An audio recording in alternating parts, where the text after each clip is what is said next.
Yeah, welcome to the League One run-in. This is not the Top 20 podcast's League One run-in analysis. Pretty excited about it. We're going to be looking at each team that's relevant to the promotion and relegation pictures in League One. We will mention some of the results from the weekend as well. There were 5 games. There were no away goals scored. The results 4-0, 3-0, 3-0, 1-0, 0-0. I'm Ali. I got George with me. We're sponsored by Sky Bet and the Sky Bet EFL Building Foundations Fund. At the top of League One, Lincoln and Cardiff City. Pretty confident they're both going to win promotion to the Championship. But when? If Lincoln win against Wimbledon on Good Friday, it will either be confirmed. They will either storm the pitch, no doubt, despite being asked not to, probably, and celebrate a remarkable promotion. Or it'll be as good as, right? So if both Bolton and Stockport drop points against Argyle and Wycombe, tough games for them, it'll be confirmed with a Lincoln win. If they win and one or both of Stockport and Bolton win, it won't be legally mathematically confirmed, but Bolton would be 18 Bolton would be 18 points behind with 18 points to play for, and Stockport would be 21 points behind with 21 points to play for. So win at Wimbledon, it's as good as done, and we'll celebrate the life of it this time next week if that is the case. As for Cardiff, they're 11 points clear of third. Now, they're not in great form. 1 win in their last 5, 2 wins in 7. They got beaten by Lincoln in the big one, and they have suffered a bit of a hangover. They've got some fixture funkiness, right? They've only got the one game over Easter weekend because they were down to play against Port Vale, but they're in the FA Cup quarter-final. So they've got Posh away over Easter weekend, and then they play Vale later on in April in a midweek game. Now, I'd say that a win against Peterborough is fairly important for Cardiff fans just to avoid some shaky legs and some nerves. Realistically, they're going to go up anyway, but let me just frame a scenario for you. If Cardiff lose to Posh, if Bolton win at Argyle and against Stockport, then the next fixture is Cardiff hosting Bolton, second v third, and there would be a 5-point gap between them. So if Bolton were to win that game, there would be only a 2-point gap with only a few games to go, and obviously a huge swing in momentum. Now, the probability of Bolton winning against Argyle, against Stockport, and against Cardiff, and Carlisle losing at Peterborough is probably about 1%, between 1 and 5%. Not very likely, but there's a scenario, so I just wanted to mention it. They'll be fine. Cardiff, they'll get promoted. I think they'll show their class, and I reckon they'll secure promotion, most likely at Huddersfield or maybe at Reading on the 14th or 18th of April. I prefer teams to do it at home, but the way that their fixtures land, I think it's most likely going to be done on their travels. Which takes us, George, to the playoff picture. And this weekend, this Easter weekend, some massive games in the playoff picture, with thanks to Craig Bradley for highlighting this. Argyle at home to Bolton. That's Stephen Schumacher's return to Plymouth Argyle. Argyle could go only 4 points behind Bolton with a win. Stockport host Wycombe. That's 5th against 8th. 63 points. Stockport 59 points. Wycombe, absolutely massive. Huddersfield hosts Reading. That is 10th. Against 6th, 57 points, plays 61 points. Some really significant fixtures this weekend. George, when we look at the playoff picture, we've got Bolton and Bradford in 3rd and 4th on 66 and 65. Tell me about how bulletproof or not you feel these two are. Not at the moment. I mean, you've got to guard against recency bias. And remember, these are two very good teams. And the fact that they both come into this international break with 3 winless, you shouldn't over-index that. But I was looking at the kind of prices in league, the odds in League One earlier, and Sky Bet have Bolton 1-33, so 33 on to finish in the top 6, and Bradford 10 on to finish in the top 6. So like all but done. Like in horse racing terms, we're talking, jumping the last miles in front when it comes to Bolton. All they have to do is get over. In football terms, it's a 4-0 lead or a 3-0 lead or something. Like it's, these are as good as done. But then you look at the league table and I'm like, is it?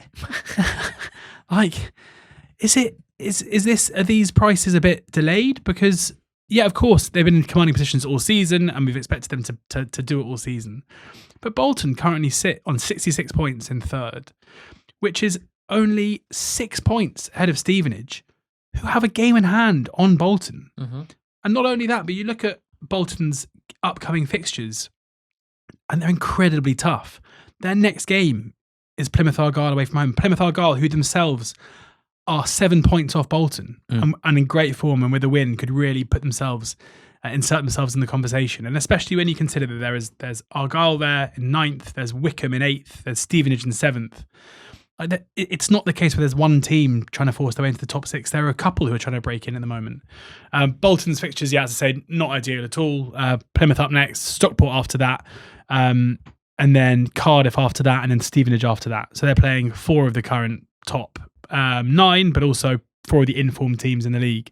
The only one that you say isn't informed are Cardiff, who are the second best team in the league. So yeah, we spoke to our friend Matt Harrison, who is a Bolton fan this morning, who did make the very good point that Bolton's record this season against good teams is very good, and against the worst teams where they tend to struggle. So maybe a run against kind of better sides might not be the worst thing for them. But I am a little bit concerned because it does feel like at the moment Bolton are the worst version of themselves so far this season. We should always be trying to be the best version of ourselves. And I'm sure that Shuey will have been trying to coax that back out of them in the last couple of weeks. So yeah, it feels like they need to find a way to get back towards the levels they were earlier in the season. With Bradford, it's a similar story, albeit a little bit more positive about the games they've got coming up.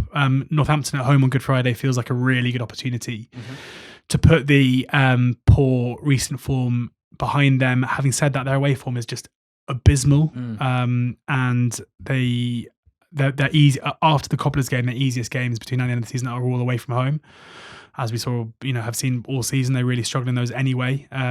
They've also got a couple of injury issues. Caden Jackson's been out, and they're hoping he'll be back by the end of the season, but there's no guarantee of that. And I read today that Anthony Sarcevic just isn't training in a bid to be fit for the weekend, which again doesn't suggest things are great there. Obviously, the chances are that both Bradford and Bolton will finish in the top 6. But I feel a little bit more nervous about them both after than I did beforehand. But maybe more so, I'm sure they'll be okay. I think Bolton are a better team than Bradford, but their fixtures do scare me a little bit, and it does feel like if things don't go well for them over Easter, suddenly it's going to be very obvious that they aren't fine. Yeah. Do you know what I've just heard? What? Bradford are finishing 3rd. Okay. That's what I've taken from what you've just said. Cool. Yeah, it's tough for those two because a lot of the teams, 5th to 10th, are in pretty good form. So it's not like they can just coast at this point. Stockport and Reading, they're 5th and 6th. Let me tell you about them. Stockport are 2 points behind Bradford, 3 behind Bolton on 63.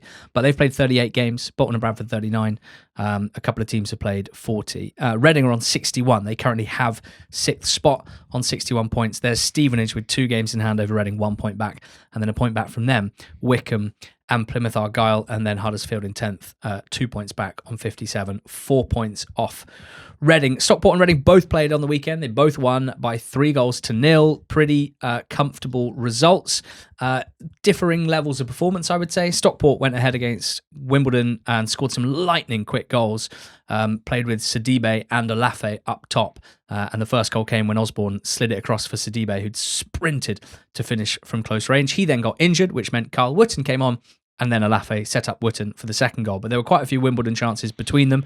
Big Corey Adai made some stunning saves in this game, and Ollie Norwood made it 3-0 in the second half. That's 7 goals and 7 assists for him this season, the most goal contributions he's ever had in a season. Ollie Norwood is in great form. Stockport are pretty nutty because there's still a huge range of outcomes for Stockport as I see it, and I really don't know which way it's going to go. After Easter, where they play 8th place Wycombe and 3rd place Bolton, they could be, right, either favourites for 3rd spot if they win both, or outside the playoffs entirely if they don't win either. They've got a game in hand currently, but they'll also have another one because they're playing in the trophy final on the weekend of the 11th and 12th. So then they'll have 2 more games than everyone else to play in those last few weeks of the season. I have no feeling on Stockport, right? I'm like rudderless when it comes to them because I think they're obviously good because they're 5th, but it's been impossible to escape the feeling that they're not the best version of themselves or not the version of Stockport that we expected to see this season. And I don't think that's just our perception from the outside. I think Dave Challoner, in the way that he's spoken about his team at regular points over the course of the season, has come across like he hasn't got as firm a grip on this team or as clear an idea on this team as he has done previously. And that is recognising the absurdly high standards that he has set and this Stockport team. How good are they? I really don't know. And are they going to get better from this point? Or are they broadly going to be about as good as they've been in 38 games over the next 8 games? Like, I really don't know is the answer to that. Reading beat Wigan 3-0. This was more comfortable. Big Kelvin at the double is great to see. That's 6 goals in 6 games for him. He has scored in Reading's last 3 wins with Jack Marriott injured after his incredible goal-scoring run. They needed Big Kelvin to step up. He had some doubters within the fan base and he has silenced them to a certain extent. They are 6th at the moment, but this is how crazy this playoff picture is. Reading 6th in Sky Bet in the playoff spots right now. Sky Bet's current odds of Reading to finish in the top 6, 11-2. Cool. 11-2. Because they've played nearly all their games already.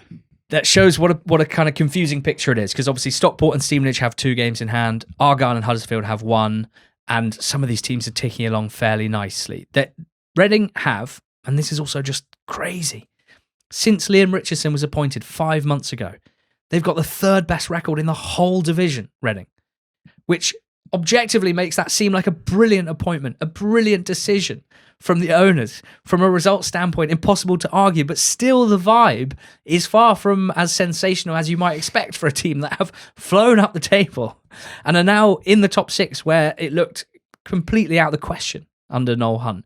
Their last 8 games builds a pretty confusing picture. They've won 4 of them, including beating Bradford and Luton. Impressive wins, but they also lost at Stevenage in really disappointing circumstances. They drew at home to Argyle in a topsy-turvy one. They drew at Vale. They lost at Mansfield. Not great. They beat Reading comfortably. They beat Burton. Good stuff. Very, very difficult for me to understand the true level of Stockport and Reading. They are good teams. How good will they be over the next 8 games in Stockport's case, 6 games in Reading case? I really don't have a strong steer. That's why it's so exciting, George. Stevenage, 7th on 60 with 38 games played. Wycombe, 8th on 59 with 40 games played. Tell me about them.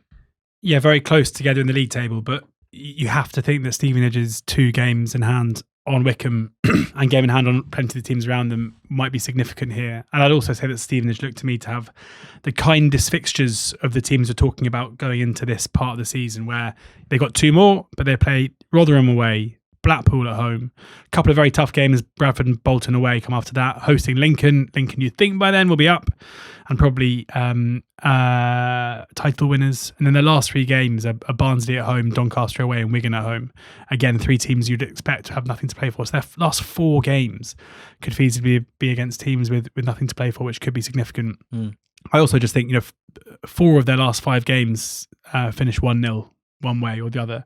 This is back to the Stevenage who started the season like conceding very few goals, decent from set pieces, finding a way to come out on top in marginal games. And I think, in the position they're in, if they manage to keep, say, 5 clean sheets between now and the end of the season, that's probably going to be enough to get them into the top 6. So I'm pretty sweet on their chances to force their way in. With Wycombe, I think they're playing really well at the moment, but it feels like they're the team that can't really get out of their own way. They beat Port Vale 4-0 on Saturday in a really dominant result.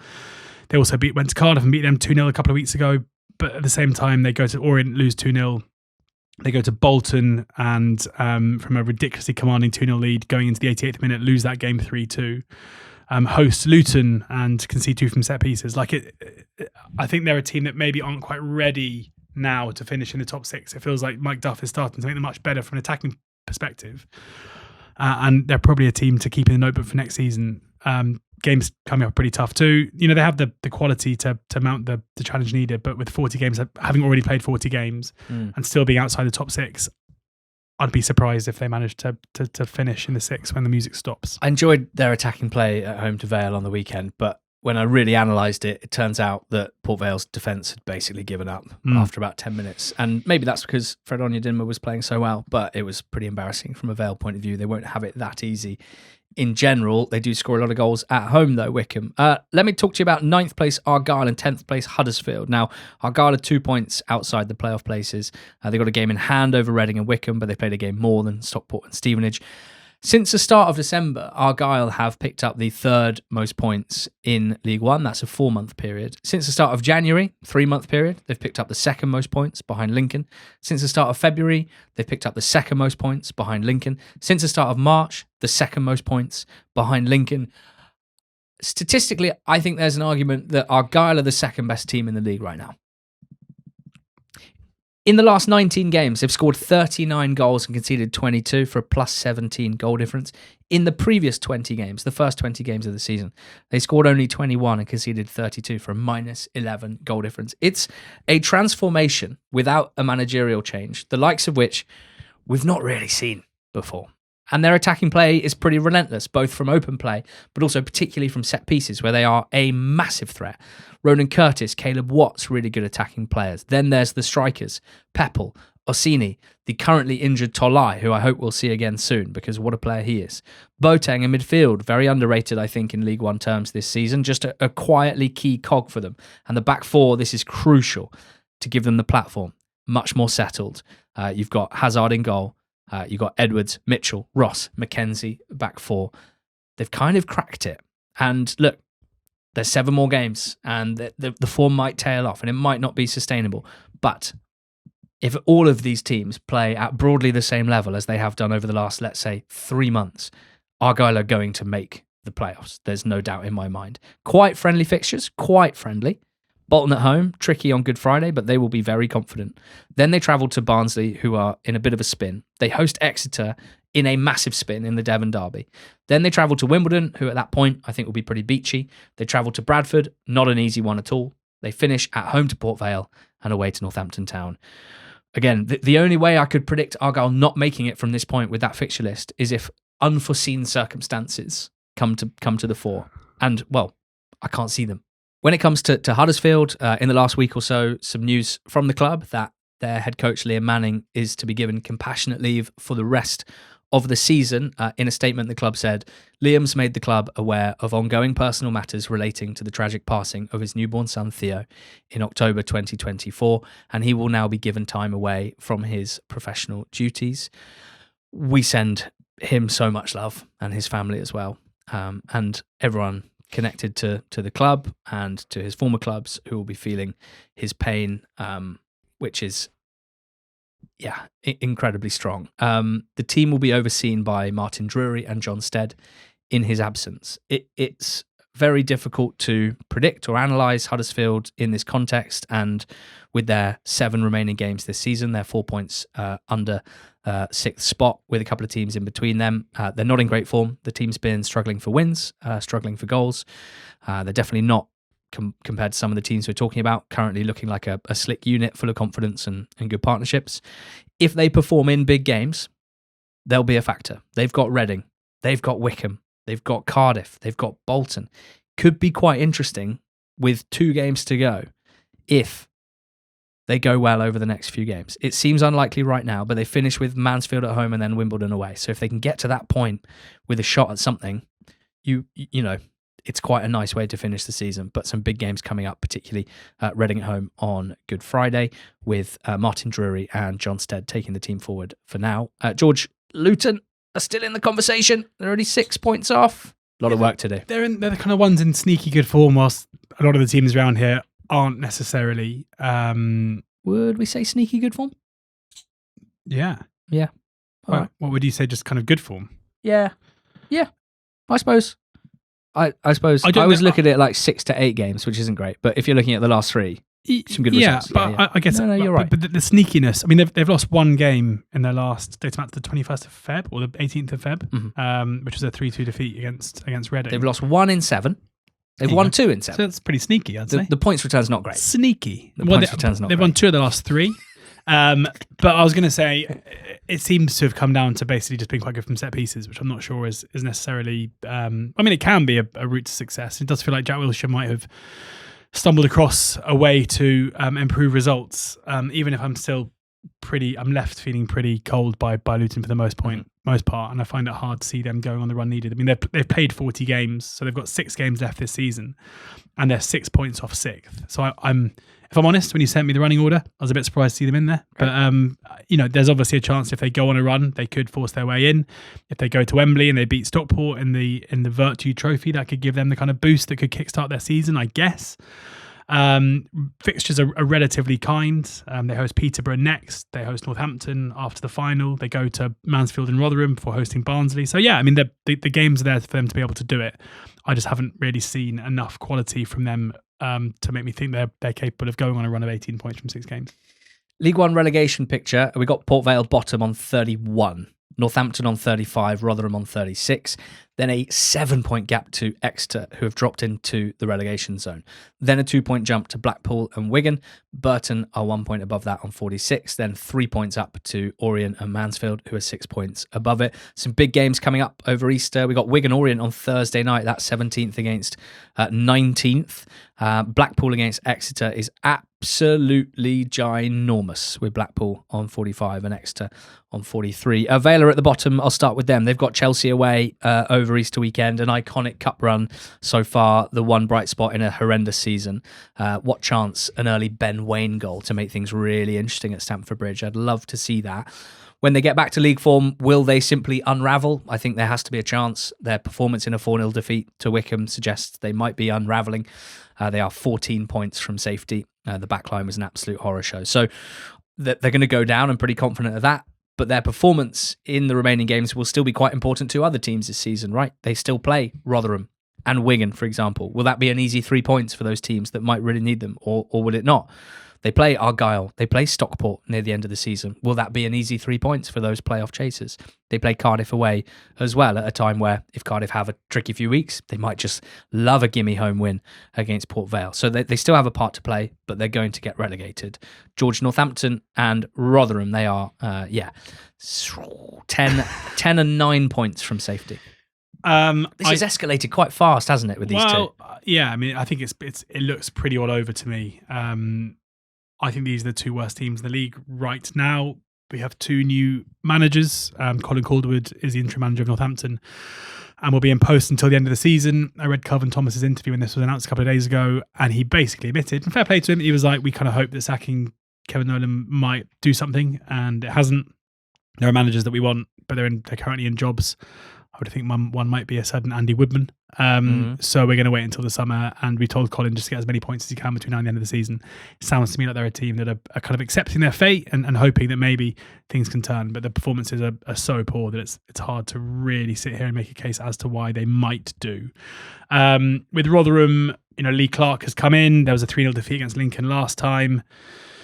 The fixtures don't look too tough. They host Stevenage next, which will be tricky. Then they go to Port Vale, then host Barnsley, then go to Wigan, and then go to Orient. So even though they're 3 away games, they're 4 games against teams that certainly won't scare Rotherham. And if Lee Clark's team can build up some kind of a head of steam, then maybe they can force their way into the reckoning. But right now, to predict a turnaround for Rotherham, I think you've got to have a pretty high opinion of Lee Clark's managerial abilities, and I'm not sitting here having that. So 2 teams that have had just terrible seasons, alarming drop-offs, and I can't really make a case as to why it'll improve. Yeah, Exeter are now in the relegation zone. It's been an absolute horror couple of months for them. They drew 0-0 at home to Orient on the weekend. It was a pretty even game. Jaden Wareham had a big chance. He hit the post. Don Ballard for Orient had a big chance. Now, you'd have expected at least one of them to score those chances, and certainly not for both of them to miss. Orient had a goal disallowed, which I thought was disallowed wrongly. So a bit of luck for Exeter there. Just the 1 point in the end. They had some chances near the end not taken. I think it was an important one for Orient not to lose because of Blackpool's win, which you'll mention shortly. Exeter drop into the bottom 4. They are 14 games without a win. And look, they've had these runs before in the last 3 seasons in League One, but always with Gary Caldwell at the helm, trusted and trusting in his players to get them out of it. And that's what they've done, but he's not there now. Matt Taylor is. He doesn't appear to be dredging up anything particularly special, but it's not done yet. We made the point last week. At this point in the season, you can drop into the relegation zone and you can feel like it's only possibly heading one way. There are still 6 games to play. There's still opportunities to turn things around. League form in these leagues very rarely stays one way forever. So there's probably still another chapter to be written. And if I'm taking some positives like Wareham, Reece Cole, Carlos Mendes-Gomez, Niskanen, one of the most creative players in the league for assists, can they get something going? A backline that previously this season has been a lot more solid than it is recently. The next 3 games are huge. Blackpool away on Good Friday, the team directly above them. Doncaster at home, who are, only recently pulled away from the relegation zone and will be feeling quite safe. And then Plymouth, Argyle at home, their biggest rivals in their next 3. Huge for Exeter. They are looking likely to go down right now, but it's not done yet. Blackpool, wow, what a couple of weeks for them. Yeah. They were down, George. They were the one that was down, and now they're not even in the relegation zone. But they might still go down. Of course. It feels unlikely. They feel like the team who have just found something at quite an important time. We've seen 2 late goals or late turnarounds in one sense at Blackpool in the last couple of home games that have sparked like jubilant scenes amongst the home fans, and that's a club that felt really down on its luck and really down in the last couple of months. Against Burton on Saturday, it was a CJ Hamilton left foot to finish into the near corner in injury time that created the won them the 3 points. It was an okay performance. It wasn't by any stretch brilliant, but that okay is much better than what we've seen for the most part from Blackpool over the course of the season. You think back to that midweek game a couple of weeks ago where they were 2-0 down at home to Port Vale with 20 minutes to go. Had they lost that game, I think Ian Evatt would have been sacked in the morning. I think their club would have been hurtling towards League Two, but instead Ashley Fletcher got 1, and then a husband shot deflected off Will Waters' neck and went in the back of the net, and they win it 3-2, go to Cardiff and draw 0-0 in a really good battling display, and then beat Burton 1-0 at home. The home game against Exeter feels huge. If they win that, I think that's pretty much job done, and you have to fancy them to do it. So yeah, it feels like if there's any team in this relegation battle in League One who've just found that spark, I think it's Blackpool. Wigan and Burton. 45 and 46, so 3 and 4 points above it at the moment. Wigan have a game in hand over Exeter, Blackpool and Burton. Wigan under Caldwell, they started with a 4 wins, 2 draw, 2 defeat record, which had them pulling clear of what looked like real danger. Joe Taylor's goals have been absolutely astounding and so valuable for them. And were they a bit complacent? Because at the Madstad on Saturday, they were really poor. Lost 3-0. Food for thought for Wigan without wanting to get carried away. They have surely the easiest fixtures of this lot. They've got Orient at home, then Northampton away, then Mansfield at home, then Rotherham at home, then Port Vale away, then Wimbledon at home, and then Stevenage away. So they are playing exclusively bottom half teams until the final day of the season. They should absolutely ease clear of relegation, but I suppose on the flip side, any defeat will be very, very significant. They'll be dropping points if they do lose, probably to a team around them. So they have to make sure they don't get complacent. A couple more wins will do it. A couple more Joe Taylor goals will do it. And they can look to the summer with positivity, given Gary Caldwell's good start. And Burton, they lost to Blackpool in injury time on Saturday. A bit of a shocker for them because I think a point there, and they'd have been feeling, a lot comfier as it is. Only 3 points now, the gap between them and the relegation zone. Again, there can be absolutely no complacency. Now, Tyree Shade was missing due to international duty, and he's been so good recently. Him and Jake Beasley are a massive differential for Burton in this relegation battle. And when Shade comes back, expect them to retain that threat at the top of the pitch. Charlie Webster is back from his injury as well. He's probably their best player outside of those two before he got injured. They seem fine. Even the defeat at Blackpool was not a disastrous performance by any means. I think with Gary Bowyer, it feels unlikely they're going to get complacent.